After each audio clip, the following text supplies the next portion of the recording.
Salam sejahtera. Nama saya Han Sia Hui, not metrik P99092 dengan pensyarah Dr. Muhammad Izham. Saya akan membentangkan kertas konsep saya yang bertajuk Pengurusan Perubahan dalam Pendidikan terhadap Prestasi Pencapaian Murid. Bermula dengan abstrak kertas konsep ini, pengurusan perubahan dalam pendidikan memainkan peranan yang sangat penting. Saya akan menerangkan bagaimana perubahan dalam pendidikan mempengaruhi prestasi pencapaian murid. Sebagai pengenalan, pelan pembangunan pendidikan Malaysia pada tahun 2013 hingga tahun 2025 menurut Kementerian Pendidikan Malaysia pada tahun 2012 menjelaskan bahawa pendidikan memainkan peranan yang sangat penting dalam perkembangan ekonomi dan pembangunan sesebuah negara. Mengikut aspirasi kedua iaitu kualiti dalam sistem Kementerian Pendidikan Malaysia, negara Malaysia dalam kelompok sepertiga teratas dalam pentaksiran antarabangsa seperti TIMSS dan PISA dalam tempoh 15 tahun. Perubahan mewujudkan berbagai ketidakpastian.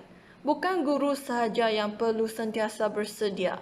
Guru besar sebagai pentadbir di sekolah adalah lebih penting supaya membawa sekolah menghadapi cabaran dan perubahan masa depan. Menurut Izham dan Nozaini Azman pada tahun 2009, tujuan perubahan dalam pendidikan adalah sekolah mengubahkan struktur atau amalan yang lama menjadi lebih berkesan bagi mencapai matlamat. Kertas konsep ini telah menggunakan teori 3 tahap perubahan Kurt Lewin. Teori ini mempunyai 3 tahap.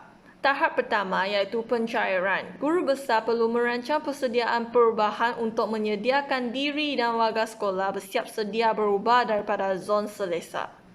Seterusnya, tahap kedua iaitu perubahan. Guru besar perlu memberi sokongan dan keyakinan kepada guru-guru supaya terus melaksanakan perubahan. Dan seterusnya, tahap ketiga iaitu pembekuan kembali. Guru besar perlu mengurus perubahan yang baharu supaya perubahan dapat diterima dan dikekalkan dan juga mengelakkan guru kembali kepada frasa sebelum berubah. Dengan melaksanakan perubahan menggunakan teori 3 tahap perubahan Kurt Lewin, guru besar mampu mengurus perubahan dengan lebih berkesan. Selain itu, model SCOT juga digunakan dalam kertas konsep ini. Model SCOT ialah Apple Classroom of Tomorrow dengan 5 langkah perubahan. Pembelajaran secara atas talian yang dikenali sebagai e-pembelajaran telah memainkan peranan yang sangat penting. Terutamanya boleh dilihat pada masa sekarang iaitu PKP COVID-19. E-pembelajaran memainkan peranan yang sangat penting. Jadi, gambar ini telah menunjukkan bagaimana guru menggunakan model ini untuk melaksanakan perubahan cara pengajaran daripada langkah pertama kemasukan hingga ke langkah terakhir iaitu rekaan.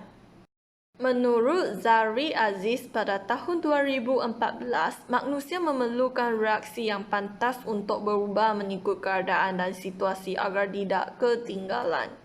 Guru besar di sekolah perlu mengurus perubahan dengan berkesan supaya semua warga sekolah, termasuk guru, murid dan ibu bapa dapat menghadapi cabaran dan sentiasa bersedia dengan perubahan.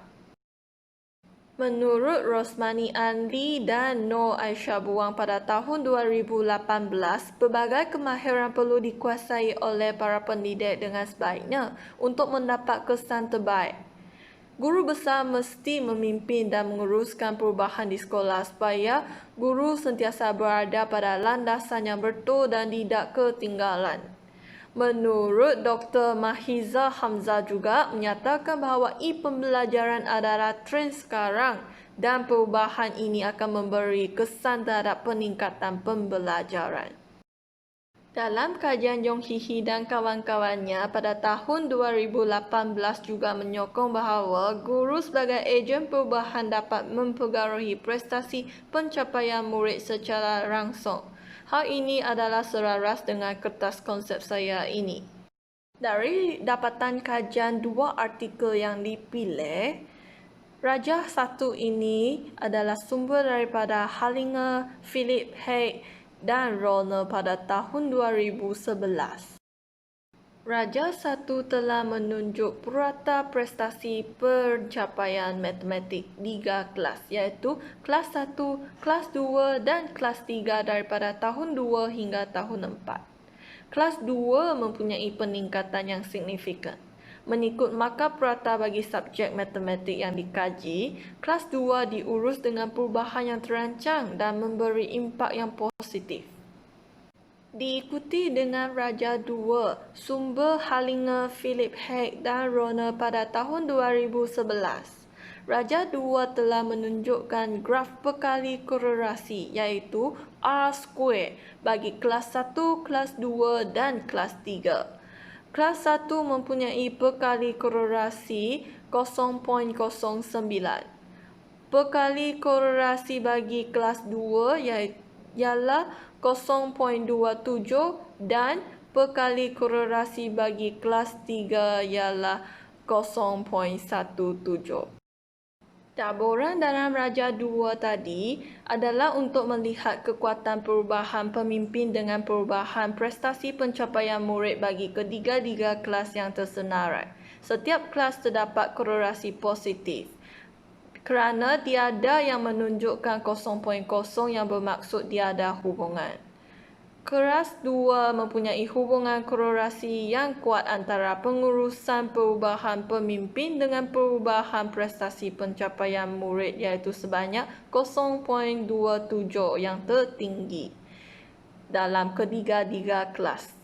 Pengurusan perubahan guru besar yang baik boleh membawa peningkatan yang signifikan terhadap prestasi pencapaian murid. Isu-isu di Malaysia berkaitan dengan tajuk ini adalah isu pengajaran yang tidak cukup memenuhi kehendak zaman abad ke-21. Guru yang tidak berubah dan masih menggunakan cara atau teknik pengajaran lama dikategorikan sebagai guru yang tidak memenuhi kehendak zaman abad ke-21. Hal ini akan menyebabkan guru mungkin dikena aduan daripada ibu bapa dan atau masalah lain. Selain itu, isu yang kedua ialah isu murid yang miskin tidak mampu memperoleh alat untuk kegunaan e-pembelajaran. Apabila melakukan sesuatu perubahan, berbagai isu atau masalah juga akan dibangkitkan. Seperti kata Norah, John dan Alice Lau pada tahun 2009, perubahan kepada e-pembelajaran bukan senang dan mesti mempunyai strategi yang terancang rapi. Bagi implikasi terhadap sistem pendidikan Malaysia, dari segi dasar, kertas konsep ini adalah untuk merealisasikan aspirasi kedua iaitu kualiti dalam PPPM 2013 hingga 2025. Negara Malaysia dalam kelompok sepertiga teratas dalam pentaksiraan antarabangsa seperti TIMSS dan PISA dalam tempoh 15 tahun. Implikasi terhadap amalan pentadbir adalah guru besar menjadi lebih mahir dalam mengurus perubahan dan meningkatkan kualiti dan kecemerlangan sekolah.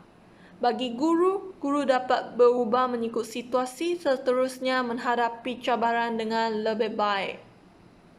Diikuti dengan implikasi terhadap pelajar. Mereka sentiasa akan berada di landasan depan mengikut situasi terkini supaya dapat merealisasikan aspirasi dalam sistem pendidikan.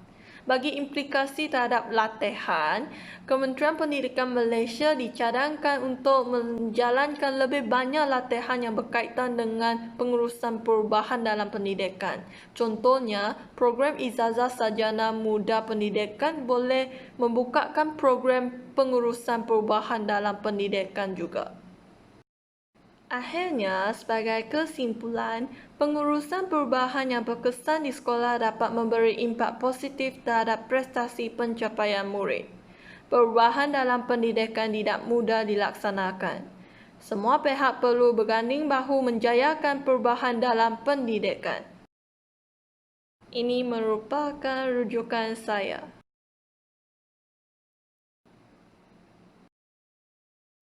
Sekian, terima kasih.